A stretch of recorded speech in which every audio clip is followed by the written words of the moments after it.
ہمارے چینل پاک ٹائم کو لائک کریں، سبسکرائب کریں اور ساتھ ہی بیل آئیکن کو پریس کریں، آپ کو اپڈیٹس ملتی رہیں گی۔ بسم اللہ الرحمن الرحیم۔ السلام علیکم ناظرین۔ چینی حکومت اپنے شہریوں میں قرآن مجید بانٹنے لگی۔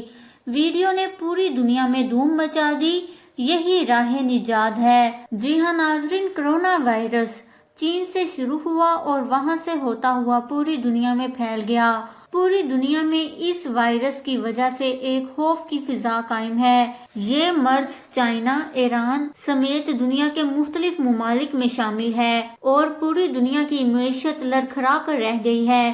ایسے میں چینی حکومت کی جانب سے کچھ ایسے فیصلے کیے گئے ہیں جو کہ صدیوں پہلے دین اسلام میں رائج کر دیے گئے تھے، جیسے صفائی، بار بار ہاتھ منہ دھونا یعنی کہ وضو کرنا، حرام اور حلال کی تمیز۔ ایسے میں سوشل میڈیا پر ایک ایسی ویڈیو وائرل ہو رہی ہے جس میں دیکھا جا سکتا ہے کہ چینی شہر میں ایک شخص قرآن مجید لے کر آتا ہے تو چینی افراد دھڑا دھڑ قرآن حکیم کو اٹھا لے جاتے ہیں اور سمجھتے ہیں کہ یہی ان کے لیے راہ نجات ہے اور اسی سے ہی کورونا کا علاج ممکن ہے۔ اس ویڈیو نے سوشل میڈیا پر دھوم مچا رکھی ہے۔